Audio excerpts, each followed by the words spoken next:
It's been a few days now since the killing of Charlie Kirk, and the predictable merry-go-round I spoke of last time is in full swing. The talking heads on both sides of the Atlantic are busy flooding us with contradictory messages. On one hand, they remind us of the noble importance of having a conversation without demonizing the other side. And on the other, they warn us that the grand nebulous force known only as the left simply wants their opponents dead. Kirk's murderer has been caught, and so far the evidence is damning. He appears to have been a progressive who viewed Kirk as a fascist and a spreader of hate. The engravings, the reports from family members, they all point that way. Which of course gives conservatives fresh ammunition, but not that they needed it in the first place.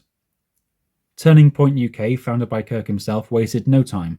They tweeted confidently and almost triumphantly that this was an attack motivated by trans ideology, warning us that mentally ill men on hormone blockers are a threat to everyone. Only one small issue there: the suspect turned out to be a cis white male.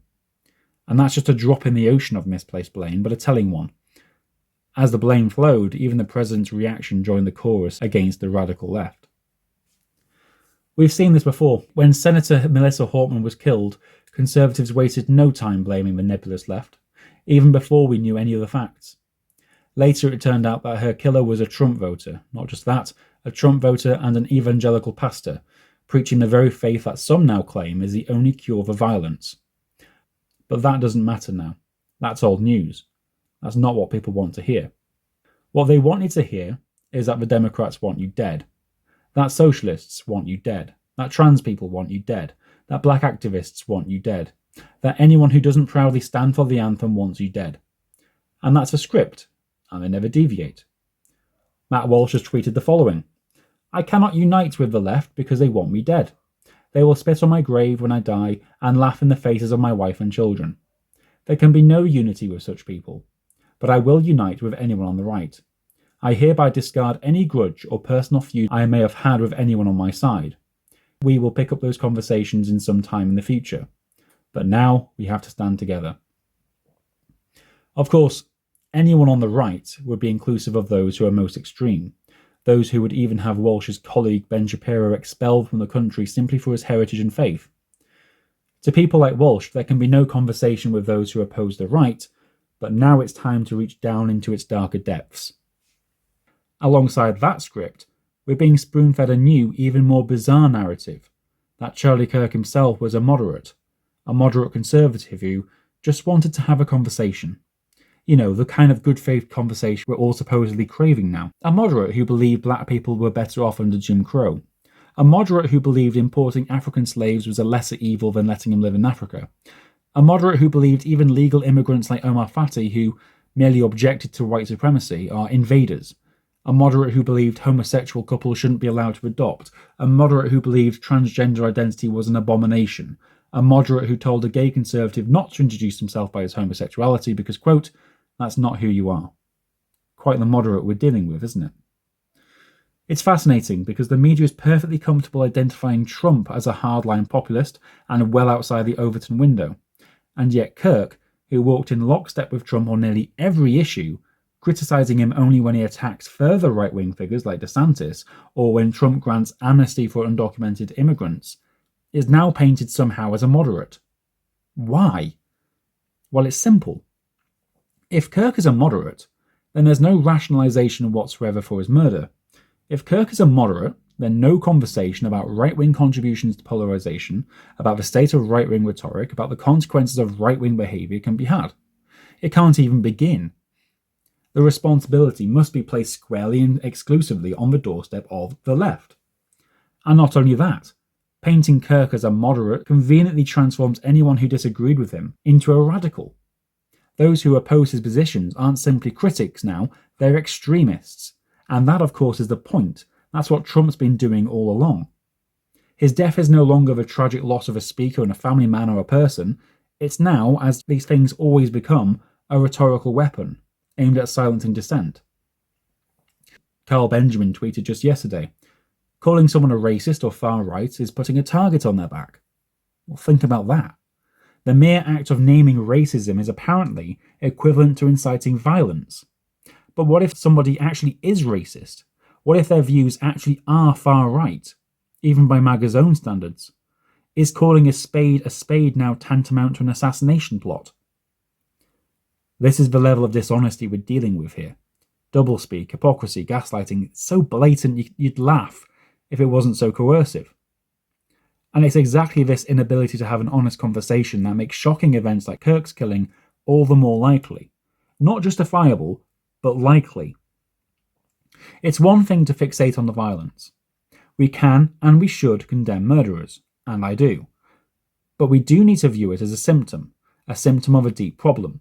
A problem whereby many of us don't feel like we can speak and be understood as a fellow person, but instead we're mocked and ridiculed. Our words are clipped and uploaded for audiences of thousands to join in with the mockery, all while being told it's people like us who dominate the narrative, how they're sick of us, and how we've gone too far for describing ways we can help our communities and become more open and accessible. Let's be clear, it's not the radical left driving public discourse now.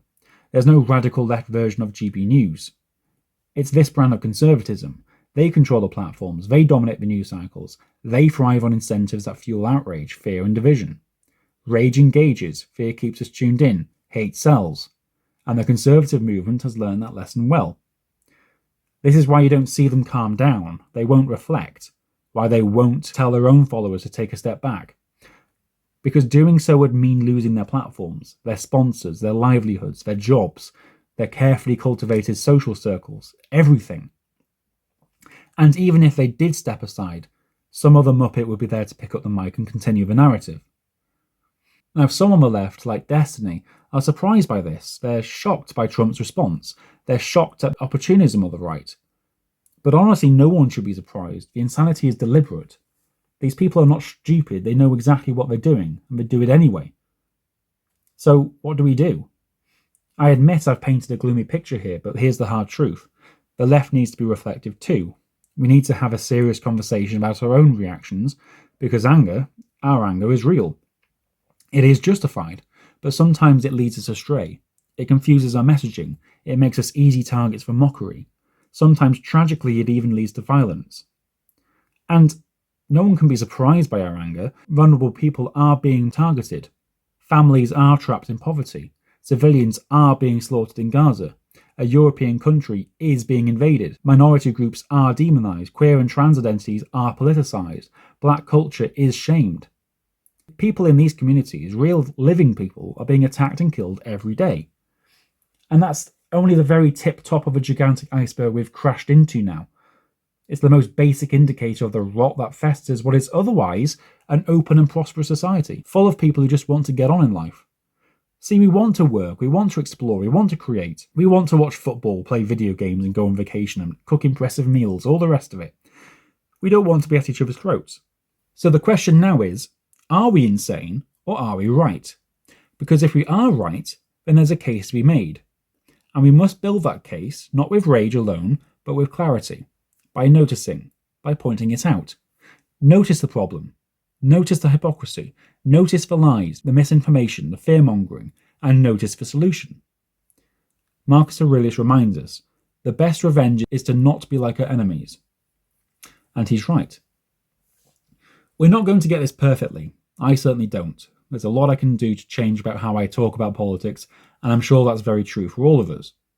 But we can start, at the very least, by gravitating towards cooperation, build critical support, instead of endless shaming and fracturing. We can start by calmly highlighting the problems, even when they cut deepest. If we can acknowledge our own emotions and clearly point out their causes, but also take seriously the concerns of our critics, then maybe we can begin building a better bridge. A bridge to a more productive, more honest, and more human conversation.